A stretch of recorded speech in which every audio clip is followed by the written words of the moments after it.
وہی شخص وہاں پوسٹ مین اور فرسٹ گارڈ اور دس and that higher secondary school کے بعد جو ہو سکتی تھی اس قسم کی ملازمتیں تلاش کرتا رہا اور کہیں نہیں ملے. اب میں بچوں کو بتاتا ہوں کہ دیکھو وقتی ناکامی سے بددل ہونے کی ضرورت نہیں ہے. عالم الغیب جانتا ہے کہ ماضی سے مستقبل تک تمہارا حال کیا ہونے والا ہے. اگر کسی چھوٹی پوسٹ کے اوپر اپائنٹمنٹ ہو گیا ہوتا تو ساری ترقیاں اور ساری کامرانیاں جو ہیں وہ ختم ہو جاتی. ایک مرتبہ بھوبنیشور میں لیکچرار کی حیثیت سے اپائنٹمنٹ ہو گیا اور ایک ہی مہینے 1.5 مہینے کے بعد ایک صاحب نے کلیم کر دیا تو وہ پوسٹ ہی ڈیزالو ہو گئی. ایک بار سری نگر میں قدوس جاوید کا اپائنٹمنٹ اس کی جگہ ہوا. میرا اپائنٹمنٹ رد کر کے قدوس جاوید کا کیا گیا. اب بیچارہ قدوس جاوید وہاں جا کے پھنس گیا. کتنا فاصلہ یاد آتا. اگر وہ دہلی جیسے شہر میں ہوتا, کلکتہ جیسی جگہ ہوتا تو کچھ اور ہوتا. تو اس وقت تو بہت مایوسی ہوئی, لیکن اب سوچتا ہوں کہ قدرت جو کچھ کرتی ہے آپ کے حق میں بہتر کرتی ہے. ہم سمجھتے ہیں کہ یہ ناکامی ہے اور اس پر کبیدہ خاطر ہوتے ہیں, لیکن قدرت جو کچھ کرتی ہے, اسی لیے کہا گیا ہے کہ کوشش آپ کیجئے اور نتیجہ قدرت کے اوپر چھوڑ دیجیے. بالکل. آج پروفیسر آپ ریٹائر ہوئے, ظاہر پروفیسر شپ تو ایک اعزاز کی بات ہے ہی ہے. نہ جانے کتنے ایسے شاگرد آج وہ پروفیسرز ہو چکے ہیں. اور میرے خیال میں میرے 8-10 شاگرد تو اس وقت مختلف شعبوں میں ہیڈ آف دا ڈپارٹمنٹ ہیں. خالد محمود یہیں تھے. اس کے بعد اعزاز کی بات ہے کہ اگر شاگرد کامیاب ہوتے ہیں تو استاد کے لیے بھی یہ فخر کا مقام ہوتا ہے. کچھ عرصہ آپ نے بھوپال میں بھی گزارا ہے کانپور کے بعد, اور بھوپال کی یادیں بڑی دلچسپ ہیں. کئی شخصیات کے بارے میں میں نے پڑھا جو آپ کے ارد گرد آپ کے اطراف رہتی تھیں, تو کچھ واقعات ہم وہاں کے جاننا چاہتے ہیں. محیط صاحب, بھوپال غالباً میری زندگی میں جو ادبی حیثیت کو مستحکم کرنے والی جگہ رہی ہے. وہاں تو گلی گلی کوچے کوچے میں شعر و ادب کا, میں اس زمانے کی بات کر رہا ہوں جب میں وہاں تھا. تو بھوپال چھوڑے ہوئے مجھے 40 برس ہو گئے. تو گلی گلی کوچے کوچے میں شعر و ادب کا دور تھا. وہاں عرفان دادا ایک نقاد اور محقق ہوا کرتے تھے, بڑے مزیدار آدمی تھے. کہتے تھے کہ بھوپال میں تو عالم یہ ہے کہ ایک ڈھیلا اٹھائیے تو اس کے نیچے سے 3 شاعر نکلتے ہیں. تو صورتحال اچھا بڑا دلچسپ, اپنی جگہ ایک خاص تہذیب اور ثقافت کا نمائندہ رہا ہے بھوپال. جب مدھیہ پردیش کی راجدھانی بنا تو کہا جاتا ہے کہ پہلے بھوپال کے چاروں طرف پہاڑ تھا, اب پہاڑوں کے چاروں طرف بھوپال, اتنا بڑھ گیا. تو اس وقت کی بات وہاں کی بول چال سے بھی آدمی پہچان میں آتا تھا. صحیح. جیسے یہ غالباً کچھ تھوڑا سا ٹونک وغیرہ میں بھی اثر ہے. بیل کو بیل کہتے ہیں, پیسے کو پیسہ کہتے, پیسے کو پیسہ کہتے ہیں. مختلف ہے. مختلف. وہاں پہ ہمارے ایک سینئر دوست تھے, بڑے محترم اور بڑے اچھے شاعر, اختر سعید خان صاحب, نام سنا ہوا. بالکل. تو میں نے ان سے کہا کہ اختر سعید صاحب, غالباً بھوپال میں پان بہت کھایا جاتا ہے, اور تھوڑی تھوڑی دیر کے بعد اسے تازہ کرنے کے لیے چونا. تو اس زمانے میں سائیکل کے ہینڈل, ان کی جو اسکوٹرز اور بائکس کی بارس, لیمپ پوسٹ وغیرہ, ہر ایک کے اوپر چونا چپڑا ہوا. پکچر دیکھنے جائیے تو ہینڈلز, کرسیوں کے ہینڈلز کے اوپر چونا لگا ہوا. بہت پان کھاتے تھے بے تحاشا. تو میں نے کہا غالباً یہاں چونکہ پان زیادہ کھاتے ہیں اور پیک اگر نکل نہ پڑے اس لیے منہ اوپر رکھتے ہیں, اس وجہ سے ویسے وہ الفاظ جن میں منہ زیادہ پھیلانا پڑتا ہے اس کو چھوٹا کر دیا جاتا ہے. میں نے ایک وہ جیسے بیل کو بیل کہتے ہیں, پیسے کو پیسہ کہتے ہیں. کہنے لگے کہ آپ کہہ رہے ہیں پیسے کو پیسہ, میں ہم تو سیدھے سیدھے پیسہ کہتے ہیں. یعنی جب پورا ادا کریں گے تو پھر اتنا زیادہ.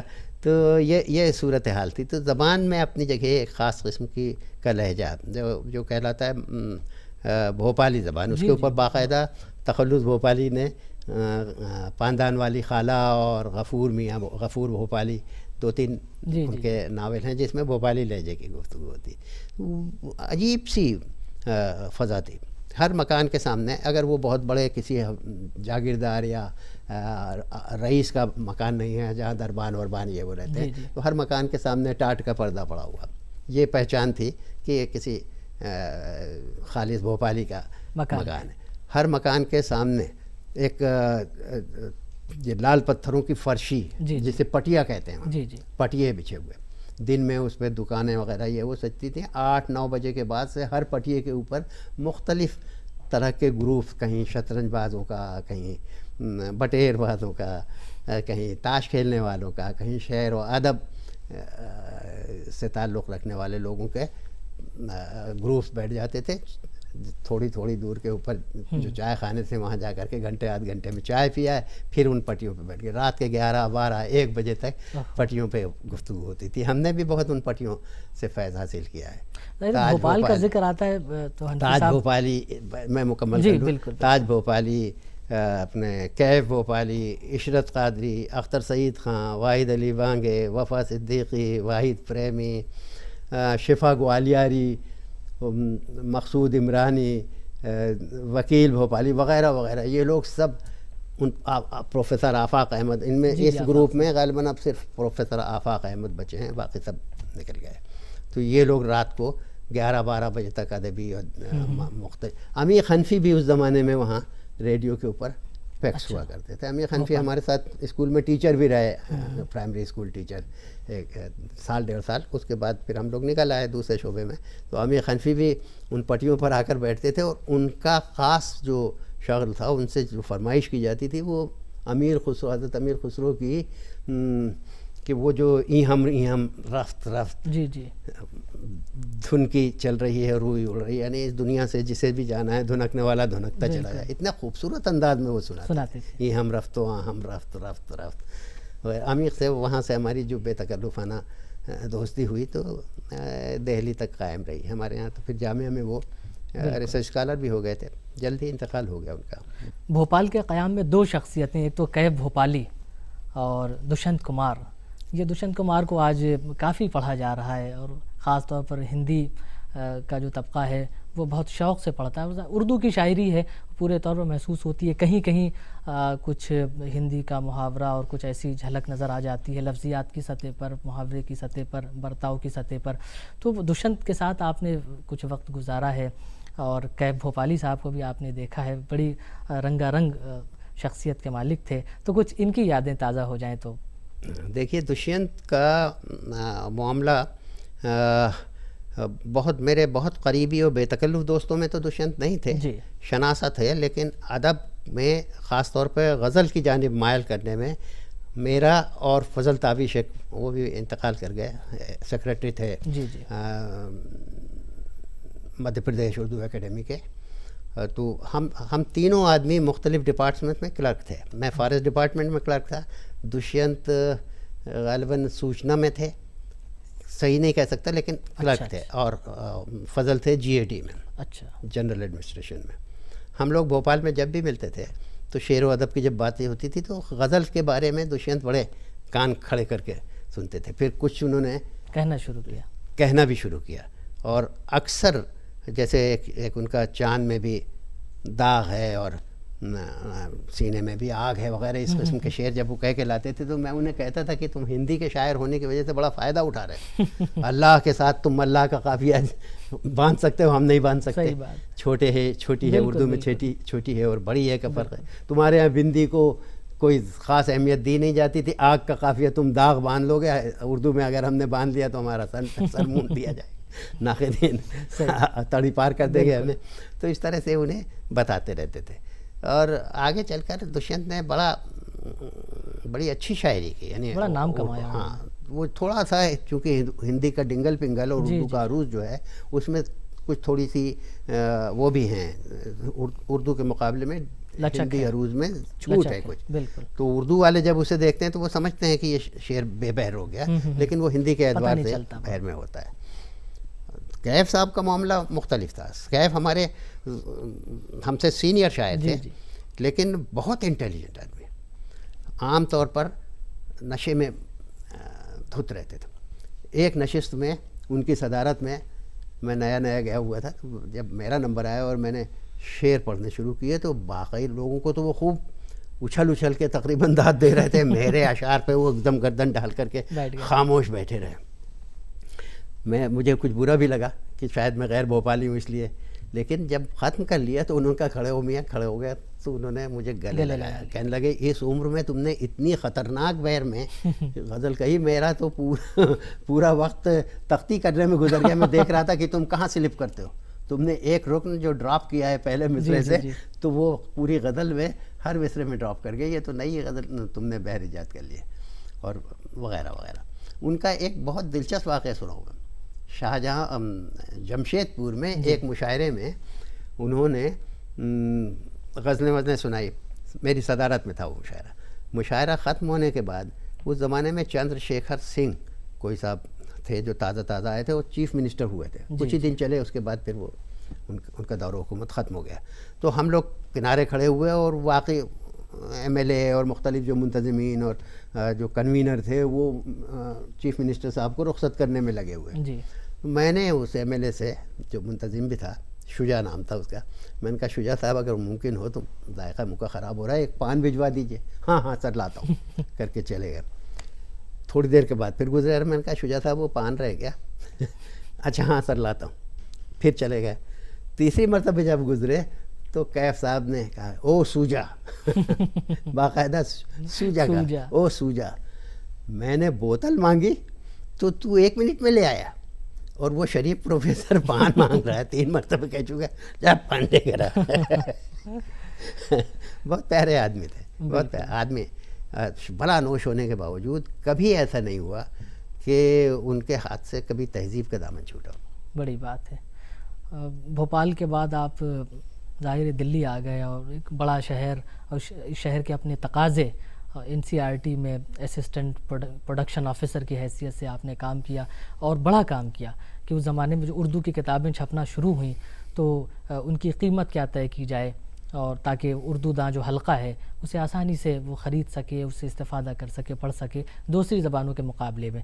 تو یہ بڑی بات ہوتی ہے، اگر اپنی زبان کے لیے اس کا جو حق ہے اس کے لیے ہم کچھ کوشش کریں اپنی ذات سے جو بن پڑے، تو آپ نے وہ کی۔ پھر دلی کے اپنے مسائل ہیں اور یہاں کے اپنے امکانات ہیں، ظاہر اس شہر میں رہنے کا آپ کو فائدہ تو پہنچا، اور جو ہسوا اور کھنڈوا اور ان علاقوں میں آپ رہ چکے تھے تو وہ تجربات بھی تھے آپ کے ساتھ، اور نئے شہر کے جو تقاضے تھے ان سے ان دونوں کو جب آپ نے ہم آہنگ کیا تو ظاہر ایک نیا منظرنامہ آپ کی شخصیت کی تشکیل میں وہ نظر آتا ہے، جو آپ کی شاعری میں نظر آتا ہے، آپ کی نثر میں نظر آتا ہے۔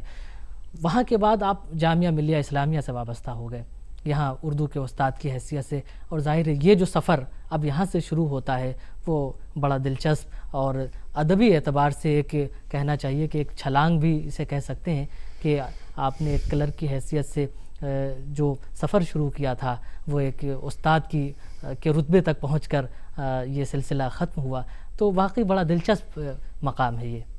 ہاں، ہوا یہ کہ جیسا میں نے عرض کیا کہ حالات کچھ ایسے تھے کہ ہم اعلیٰ تعلیم کے لیے ہمارے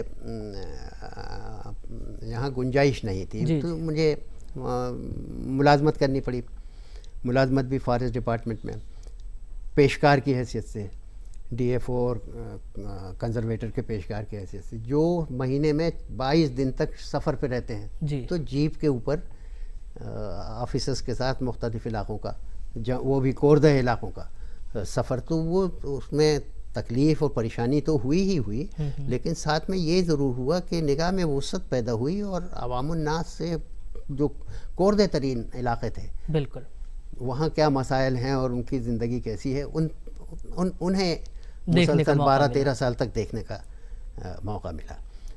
اس زمانے میں ڈپارٹمنٹ کی اجازت کے بغیر آپ پرائیویٹ امتحان بھی نہیں دے سکتے تھے، اس لیے مجھے بی اے کرنے میں 10 سال لگ گئے۔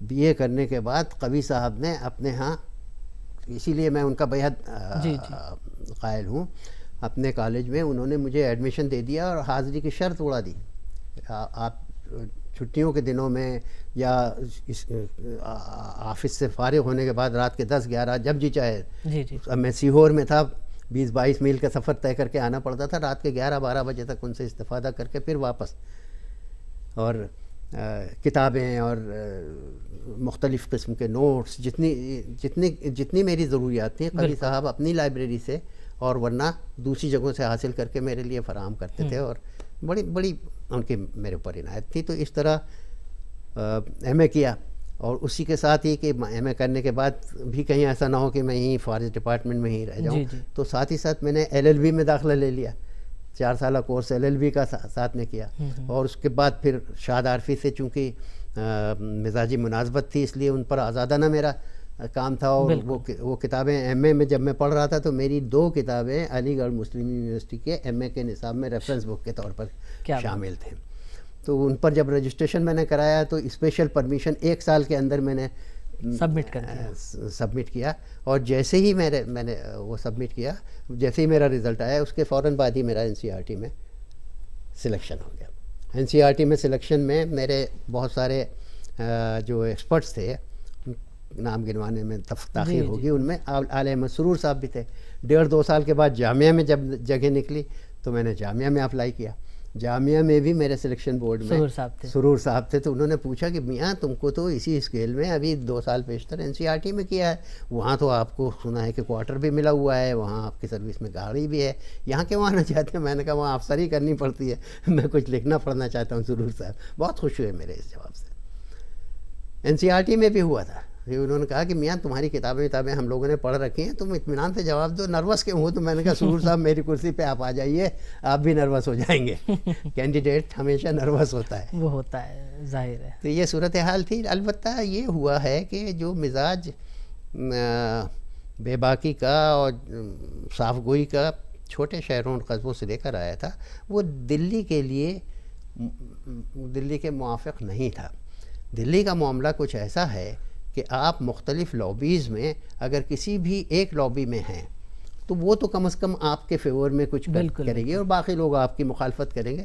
لیکن اگر آپ کسی بھی گروپ یا کسی بھی لابی میں نہیں ہے تو ہر شخص آپ کو اپنا مخالف سمجھتا ہے. صحیح بات ہے. کہیں کے نہیں رہتے آپ. وہ سمجھتا ہے کہ آپ ترقی پسند ہیں، وہ سمجھتا ہے نہیں آپ جدیدی ہیں، یہ سمجھتا ہے یہ فلاں کے آدمی ہیں. یہ خلیق انجم نے ایک مرتبہ ایک جلسے میں کہا کہ میاں آپ تو فلاں کے آدمی ہیں، اس جلسے میں کیسے آ گئے؟ میں نے کہا خلیق صاحب ابھی میں اپنا آدمی ہی نہیں بن سکا، کسی اور کا آدمی کیا بنوں گا.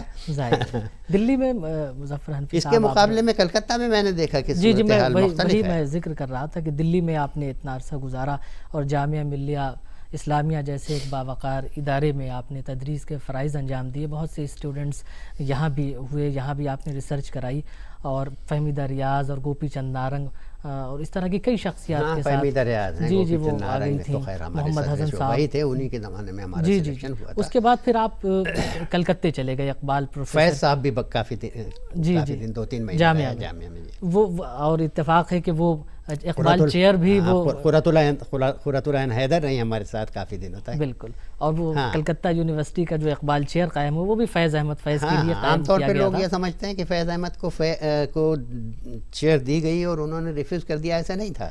وہ بیروت چلے گئے تھے لوٹس کی ادارت کے لیے. وہ یہاں جب تشریف لائے ہیں جامعہ تو ڈاکٹر محمد حسن کے ساتھ ان کی خواہش تھی کہ وہ کہیں یہاں سیٹل ہو جائیں. تو محمد حسن انہیں سب سے زیادہ ان کو جیتو بسو پر بھروسہ تھا، انہیں لے کر کلکتہ گئے اور بسو صاحب سے ملاقات کرائی. اور اس کے بعد انتظام کیا گیا کہ کلکتہ میں اقبال چیئر ہو اور اس کے اوپر فیض صاحب کا تقرر ہو.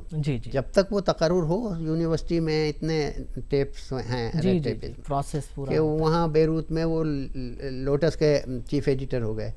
جب دعوت نامہ پہنچا تو انہوں نے کہا کہ اب تو میں نے یہاں ایک ذمہ داری قبول کر لی ہے، اچھا نہیں لگتا. صحیح بات. اخلاقی حالانکہ ان کی خواہش تھی، ان کی خواہش کے مطابق ہی اپائنٹمنٹ کیا گیا. بالکل. کلکتے میں 8-9 سال وہ رہا. اس کے بعد پھر میرے پاس ہم نے اپلائی نہیں کیا تھا، میرے پاس تو براہ راست آفر آئی، ظاہر پیشکش تھی.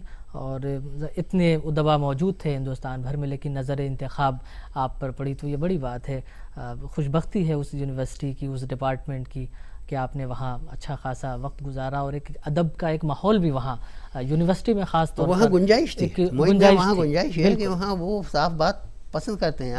اکثر بھرے جلسوں میں نے سالک صاحب کتنے سینئر آدمی تھے، میں ان کے شاگردوں کی حیثیت رکھتا تھا. بےحد قابل، بےحد نفیس آدمی، لکھنوی تہذیب کے اور شائستگی میں.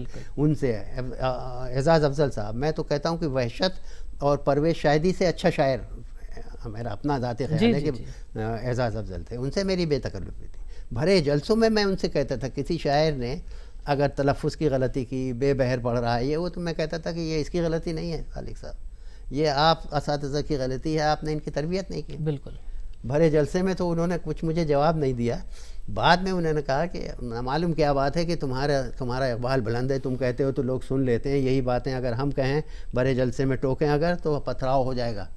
تو میں نے کہا سالک صاحب اس کا سبب ہے، ہم سب کو کوئی بھی ہو، جیسے آپ کے لیے کہہ دیا میری کیا جرت کہ آپ کے مقابلے میں کچھ، لیکن آپ کے لیے جس طرح کہہ دیا اس طرح ہر ایک کے لیے کہہ دیتے ہیں. آپ کسی کو کہتے ہیں کسی کو نہیں کہتے، اس لیے پتھراؤ ہونے کا خطرہ ہے. کہ ایک بڑا دلچسپ واقعہ مجھے یاد آ رہا ہے، کلکتے میں جب آپ تھے سردار جعفری پہنچے اور دوردرشن سے ان کے پاس جب فون آیا کہ اقبال پر ہم آپ کو ریکارڈ کرنا چاہتے ہیں اور اقبال پر بات کرنا چاہتے ہیں، تو آپ کو گفتگو کے لیے وہ بلانا چاہتے تھے، لیکن آپ کے صاحبزادے کی طبیعت خراب تھی اور وہ ہاسپٹلائزڈ تھے تو آپ نہیں جا سکے. تو بڑا دلچسپ واقعہ ہم آپ کی زبان سے سننا چاہتے ہیں. بہت واقعی اس سے سردار جعفری کے عظمت کا اور بلندی کا احساس بھی ہوگا. ان سے میرے تعلقات بہت دیرینہ تھے. یہاں جب میں جامعہ ملیہ اسلامیہ میں تھا تو 19 صدی میں تشریف لائے تھے. ان کی میزبانی کا شرف مجھے حاصل رہا. ان کا پرچہ گفتگو بمبئی سے نکلتا تھا. تقریباً ان کے ہر دوسرے شماروں میں میری چیزیں شائع ہوئی. مباحث میں جدیدیت اور ترقی پسندی کے مباحث میں بھی میں شریک رہا وغیرہ. تو ان سے تعلقات پرانے تھے. دوسرے یہ بھی کہ میں اقبال چیئر کے اوپر تھا. چنانچہ جب سشیل گپتا وہاں پروڈیوسر تھے کلکتہ دوردرشن پہ، انہیں انوائٹ کیا تو انہوں نے بطور خاص کہا کہ اگر مظفر حنفی اینکر کی حیثیت سے میرے ساتھ بیٹھیں گے تو میں آؤں گا، ورنہ میں نہیں آؤں گا. تو سشیل کا میرے پاس فون آیا. میرے بیٹے فضیل کی طبیعت بہت زیادہ خراب تھی. ایسا پیچیدہ مرض تھا کہ ڈاکٹروں کی سمجھ ہی میں نہیں آ رہا تھا. وہ مشن ہاسپٹل میں، رام کرشن مشن ہاسپٹل میں ایڈمٹ تھا. تو اس کے دوسرے ہی دن کا آپریشن بھی ہونے والا تھا. تو میں نے معذرت کر لی. انہوں نے بتایا سردار کو، تو سردار نے خود مجھے فون کیا. پہلے انہوں نے ریوتی لال شاہ ان کے بڑے بھگت تھے، انتقال ہو گیا غریب کا، تو انہوں نے کیا. اس کے بعد ان سے معذرت کی تو خود سردار نے فون کیا. تو میں نے کہا، انہیں واقعہ بتایا کہ بھائی اس وقت معاملہ یہ ہے کہ میرا بیٹا بالکل موت و زیست کی کشمکش میں ہے. کل آپریشن ہونے والا ہے اس کا. میں موڈ ہی نہیں ہے، نہیں آ سکوں گا میں. اچھا مجھے معلوم نہیں تھا. یہ بھی نہیں بتایا تھا میں نے انہیں کہ ملنے کے اوقات کیا ہیں، اس کے بیٹے کا نام کیا ہے وغیرہ وغیرہ. پتہ نہیں انہوں نے ریوتی لال شاہ سے سنا یا کیا سنا. دوسرے دن جب میں بیٹے کی مزاج پرسی کے لیے گیا، وہ ٹائم جو مقرر ہوتا ہے اس وقت گیا، سردار جعفری وہاں کھڑے ہوئے تھے. دیکھ کے لپٹا لیا. مجھے معلوم نہیں تھا بیٹے کا یہ حال ہے. بھائی میں نے سوچا کہ بیٹے کی مزاج پرسی پہلے کر لیں، اقبال کی مزاج پرسی پھر کبھی بعد میں کر لیں گے. تو یہ اقبال کی مزاج پرسی پر واقعہ یہ ہے کہ ان کی عظمت کی دلیل ہے.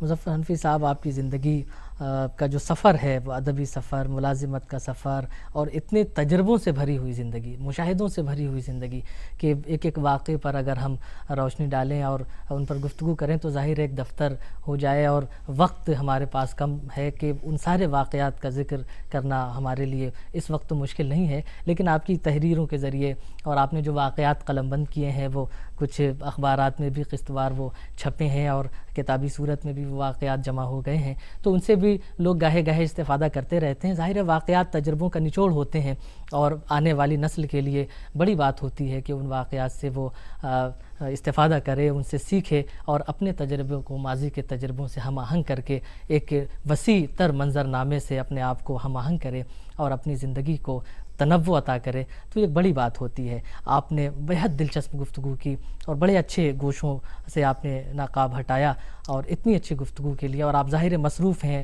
ان مصروفیتوں سے آپ نے ہمارے لیے وقت نکالا. ہم آپ کے بہت شکر گزار ہیں. آپ ہمارے اسٹوڈیو تشریف لائے، اس کے لیے ہم آپ کے بہت شکر. مجھے بھی اس گفتگو سے بڑی طمانینت کا اور مسرت کا احساس ہوا. واقعہ یہ ہے کہ گفتگو دو بدو اس کتاب کا نام ہے. اس میں بچپن سے لے کر اور تاحال جو زندگی کے پرلطف واقعات ہیں، جو سامعین جن کو پڑھ کے خوش ہو سکتے ہیں. باقی اپنی زندگی کے وہ واقعات جو مایوس کن ہیں یا جو غیر اہم ہیں ان کو تفصیل سے بیان کرنے کے بجائے میں نے یہی سمجھا کہ گفتگو دو بدو میں وہ واقعات پرلطف انداز میں جن میں ادبی واقعات بھی شامل ہیں اور گھریلو ذاتی زندگی کے واقعات بھی شامل ہیں، تو وہ اچھی ایک سوانح عمری کی سی حیثیت رکھتی ہے. اس کتاب کا آپ نے ذکر کیا، بہت بہت شکریہ، اور آپ نے یاد کیا، اس کے لیے بھی بہت بہت شکریہ. ناظرین، یہ تھے پروفیسر مظفر حنفی صاحب. آپ کا شمار ہند و پاک کے بلکہ پوری اردو دنیا کے اہم اور نمائندہ شاعروں میں ہوتا ہے. غزل کی جب بھی بات ہوگی مظفر حنفی صاحب کا حوالہ ضرور آئے گا. وقت ہو چکا ہے. اب اپنے میزبان معید رشیدی کو دیجیے اجازت. پھر ملیں گے اگلے ہفتے ایک نئی شخصیت اور اس سے جڑی کچھ اہم، قیمتی، خوبصورت، بامانی اور رنگا رنگ یادوں کے ساتھ. تب تک دیجیے اجازت. دیکھتے رہیے DD اردو، ایک چینل، ایک تحریک.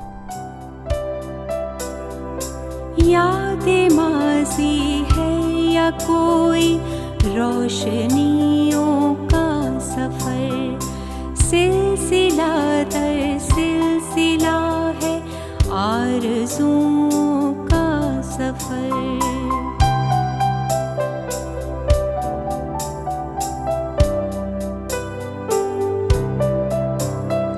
کتنے موسم آئے ٹھہرے اور پکارے چل دیے چھوڑ کر تنہا ہمیں کس کے سہارے چل دیے کہہ کہوں کا آنسوؤں کا آرزوؤں کا حساب مانگتا ہے وقت ہم سے گزرے لمحوں کا